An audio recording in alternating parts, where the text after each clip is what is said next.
Clerk. Speaker, I move that this bill be now read a second time. Speaker, this bill establishes an independent Commonwealth statutory authority called the Office of Animal Welfare that is responsible for protecting animal welfare in Commonwealth-regulated activities. For protecting animal welfare in Commonwealth-regulated activities, for providing leadership on animal welfare matters at the national level, with responsibility for development of animal welfare policy in Australia, and for independently holding the government to account, looking specifically at the activities and decisions of the Agriculture Minister and the Department as they relate to compliance with and enforcement and effectiveness of Commonwealth animal welfare laws. Speaker, the office will be headed up by an independent CEO who will be assisted in their functions by an advisory committee made up of members drawn from animal welfare organisations and various professions with a cross-disciplinary focus on animal welfare.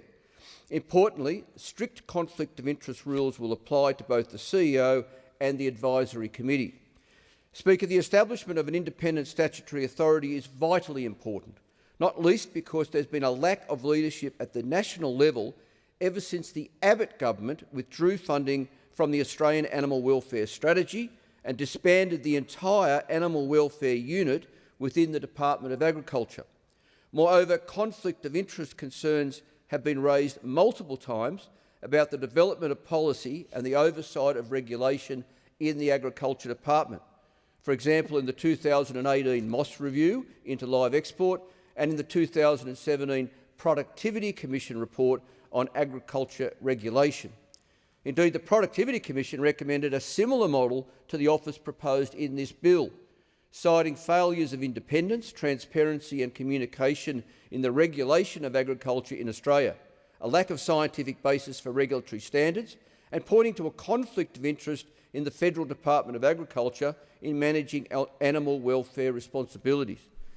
Speaker, among other duties, the office will have responsibility for reviewing and monitoring the export of live animals, including treatment of animals exported from Australia at foreign abattoirs and any breaches of animal welfare laws along the live export chain.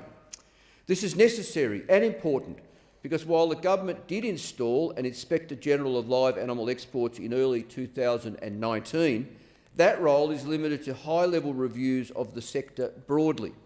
But no such restriction would apply to an independent Office of Animal Welfare, which could inquire into specific breaches. In fact, Speaker, the actions of the office would actually complement the Inspector-General's role because the Office of Animal Welfare could examine specific concerns, like when in June 2020 the Department of Agriculture, Water and Environment granted an exemption to the Northern Summer live export ban, allowing approximately 35,000 sheep to be shipped into the Middle Eastern summer on the vessel Al-Kuwait. This, of course, was a shocking failure of regulatory oversight, considering the government's own after-voyage report stated that 1,000 sheep on that voyage were exposed to score 4 on the heat stress scale, which is the highest level on that scale. This means the sheep were panting with open mouths and tongues protruding. Score 4 has never before been recorded in one of these reports. Speaker, the office could also have investigated, for example, the August 2020 breaches of export rules in Jordan, when footage was taken by local investigators for Animals Australia, which showed sheep with Australian National Livestock Identification ear tags being forced to jump off the backs of trucks and then being dragged by one leg and bundled into cars for home slaughter, which is banned under Australian animal welfare rules. Speaker, other ways this bill will better protect animal welfare in Australia include that the office will undertake inquiries, commission research and prepare reports into not only live animal export, but research and education on animal welfare, commercial use of kangaroos, importation of animals and introduced species. The office will also oversee the development and transition from the model codes of practice for the welfare of animals to the Australian welfare standards and guidelines. Currently, of course, this process is being managed by Animal Health Australia, a body comprised of 34 member organisations, none of which are animal protection organisations, and most of which represent animal use industries. For example, the Australian Chicken Meat Federation, Australian Dairy Farmers and Australian Pork. In other words, industries are essentially writing their own regulations. No wonder animal organisations like the RSPCA believe the new standards are at risk of just mirroring industry practice, not best welfare outcomes due to the current development process. Speaker, it's worth noting here that this bill is similar to the one proposed by Senator Lee Rhiannon in 2015, which received broad support from the RSPCA, lawyers and veterinarians groups. Moreover, there are similar national animal welfare advisory committees and offices in other developed countries, including New Zealand, the United Kingdom and Canada. Regrettably, though, the Independent Office of Animal Welfare I propose here today would necessarily be limited to those matters the Constitution allows the Commonwealth to act on, which makes the office, as important as it would be, but a start to addressing the animal welfare crisis confronting our country. And a crisis it is, Speaker, when you tally up all of the issues. Sure, live animal exports gets much attention, as it should, but what about all of the other animal welfare problems in this country? For example, steeplechase or jump racing is still legal in South Australia and Victoria, where at least 74 horse deaths occurred between 2009 and 2020. The fact that greyhound racing is legal everywhere, in every jurisdiction, except the ACT, despite the well-documented cruelty in that industry. Whips are legal in horse racing in every jurisdiction in the country.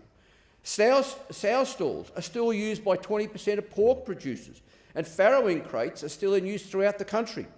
And Speaker, free-range hen standard, 10,000 hens a hectare, when it should be as little as 1,500 hens per hectare or less if we're to be fair dinkum about animal welfare. And there are puppy farms everywhere, although some meaningful regulation has occurred to their credit in Victoria and here in the ACT. And then, of course, there's aquaculture, Speaker.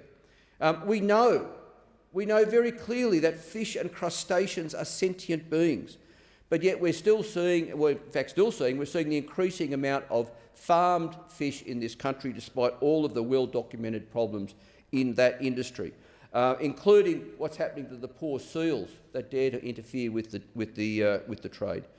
Speaker, we have an animal welfare crisis in this country, but this bill will go some meaningful way to address that. Again, this is another test for the government and the opposition to support the bill and to be a part of the solution, or again to turn away, look the other way, pretend there isn't an animal welfare crisis in the country and to remain a part of the problem. I now invite the member for Melbourne, who's seconding the bill, to offer some comments in my remaining time.